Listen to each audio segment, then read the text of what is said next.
Yeah, they're very unique, but the thing that's unique about this game is we're used to them. We seen them. They run the same offense, the same scheme, and there's nothing different that we're gonna see. And they've been putting up huge numbers, and we got to get after it.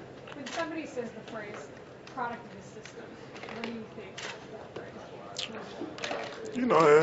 You can say that, but because it seems like everybody that goes through that type of system is successful. But you know, I thought that was the case at one point, but then when Crabtree came around, I was like, guys, everybody can't do what he's doing, so can't just be a system guy, putting up those type of numbers, especially making yards after the catch, and guys like that are doing a tremendous job. Graham Harrell's putting their guys in, some situations to make huge plays, and my hats off to them. They've been doing good so far. If somebody said that you were a product of most change system, what would you say?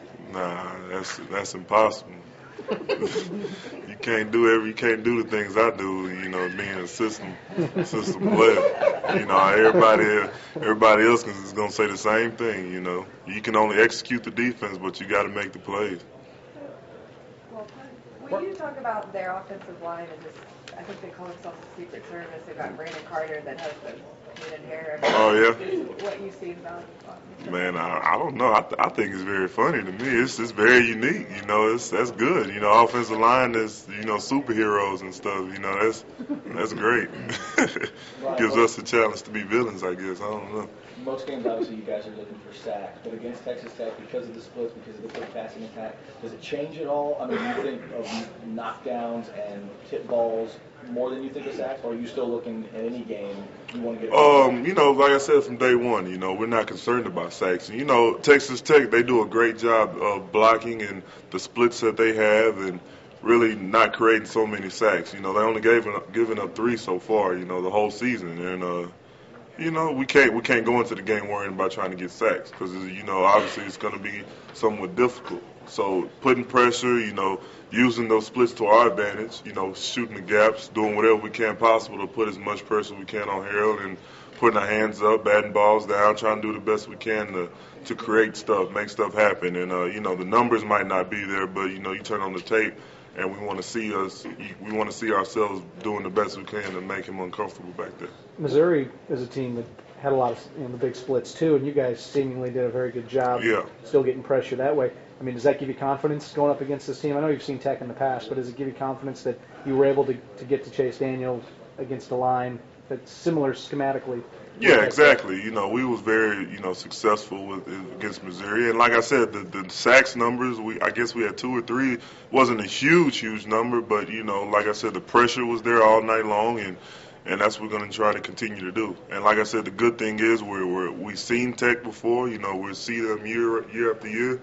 We're very familiar on their play style and their splits, alignments, and we can really take advantage as far as playing them in the past and really using what was successful in the past. But this defensive line's a little different than ones in years past, correct? Mm-hmm. I mean, with Lamar inside. Now, I mean, you guys, this is a faster defensive line. Faster, quicker, and at the same time, strong at the point of attack. And that's our philosophy is being strong at the point of attack, controlling the line of scrimmage, and we've been doing a great job so far. With Lamar moving in and Roy playing lights out, and Sergio's going to help us a lot, and other guys got to step up as well, because this is a game where we're going to have to use a lot of guys, rotating guys, because they pass so much, and rushing the passer does take a toll, and we have to get guys prepared for a long day. Why do you think you guys have handled everything that's been thrown at you over the past couple of weeks? The ranking, the tough games.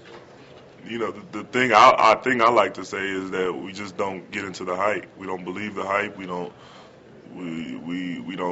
worry about what people say about us. We just keep playing. And I've been saying this since day one. Is every time we play, it's a competitive nature we have with each other.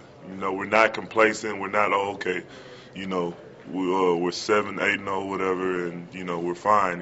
We got a bowl game. We're not worried about that. We take each game into consideration. Everybody goes out there, try the best they can to do to make plays. And like I said, if say for instance, if Henry gets a sack or Roy, everybody's eager that next series to get a sack, to make a big play. And that's the mentality we have.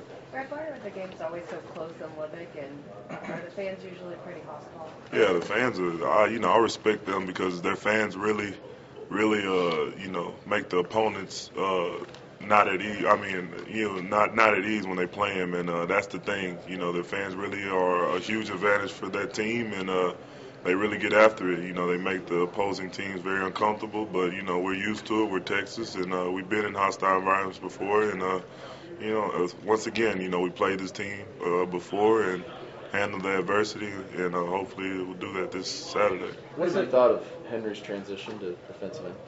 Oh man, I thought it was great. I think he's doing a tremendous job. He's leading his team. Being a senior leader and really coming along.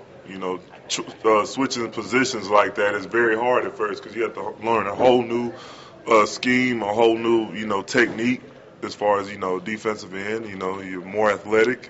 I like to say, but Harris been doing a great job of doing the best he can, stopping the run and getting after the passer. How much have you talked to him? Oh, How much have you talked to him about? Oh, I talked to him a lot, especially off season. Off season we had to really, fine tune his game. Fix his stance. Read and run from pass. All types of little things that you need to be a good defensive end. And Henry really taking that into consideration and really helped his game. John has got one more question. oh, this is for our news. They What's said up? that you're into boxing. Yeah. What kind of got you into that? When did you start? How do you do it? When do you do it? It's funny because actually I did it all summer. The funny thing about it, I was chilling one day and Lamar Houston called me. Lamar's the one that got me into it, and he called me and was like, "Hey, let's try a boxing technique to help our game this season. I really think that can help." I ain't want to do it at first, and but he talked me into it. We went and did it the first day. First day I wanted to quit because man, that stuff was hard, man. It's real hard, and I'm sweating like crazy. But I stuck with it. We stuck with it all summer. We do it like 3 to 4 times a week, anytime we're free.